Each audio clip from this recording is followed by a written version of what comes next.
Je m'appelle Chantal, je suis agent administratif à la RATP. J'ai subi des propos racistes de la part de mon cadre. Un matin, je suis rentrée, je suis arrivée au travail et je dis « Oh, t'es jolie » parce que j'avais changé de coupe, de cheveux. Et là, il m'a sorti cette fameuse phrase « Il manque plus que ta ceinture de banane » en référence à Joséphine Baker. Bon, déjà le choc, je ne m'y attendais vraiment pas du tout.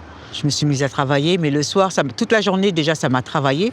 J'en ai parlé et oui, à la maison, pareil, on m'a dit « Mais il est complètement malade, ce type. Comment on peut sortir ce genre de propos à notre époque ?» Quand l'été est arrivé, fallait pas qu'on se plaigne de la chaleur, hein, parce que j'avais l'habitude. Voilà. Donc moi, j'ai pas compris sur le moment. Je lui ai dit « Mais l'habitude de quoi, en fait ?» Parce que moi, je suis née à Courbevoie. Donc, j'ai pas compris la phrase. Donc, c'est après que je me suis dit, sous-entendu, comme je suis noire, la chaleur, je dois la supporter. Et d'autres aussi discours sur les musulmans. J'avais entendu lors d'un pot où il parlait en conversation avec 3 autres opérateurs, où il disait que, de toutes les façons, tous les musulmans, c'est des terroristes. Et à l'entente de cette phrase, j'étais obligée d'intervenir parce que non, là, il n'avait pas à dire ses opinions politiques, parce que c'était même pas que raciste, c'était aussi sexiste, sur le physique des femmes, vraiment sur le handicap. C'était vraiment un ensemble. C'était le package. L'ambiance était vraiment toxique, hein. Tout le monde avait peur, personne ne disait rien. Jusqu'au jour, il a fallu qu'on le dise à la direction.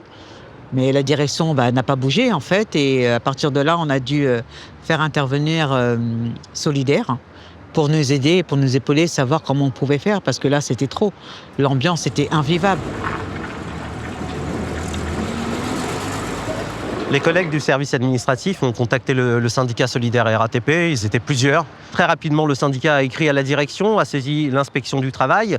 Et là, pour le coup, il n'y a plus de débat. On sait qu'il y a un racisme systémique dans ce service qui a été administré pendant des années. Et pour ne pas en rester là, parce que l'employeur, à un moment, il ne peut pas continuer à laisser des salariés sans les protéger face au racisme qu'il subit, on a décidé d'engager, y compris une procédure au tribunal des prud'hommes avec les salariés concernés. Le but, c'est d'obtenir de la prévention contre le racisme, de faire en sorte que dans les documents uniques d'évaluation des risques, il y a ce mot qui existe, le racisme.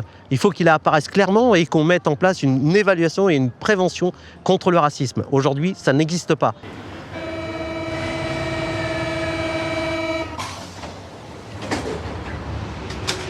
Le racisme est un délit en France et les employeurs ont leur part de responsabilité.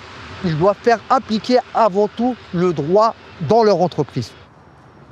L'Union syndicale solidaire sera toujours du côté des opprimés.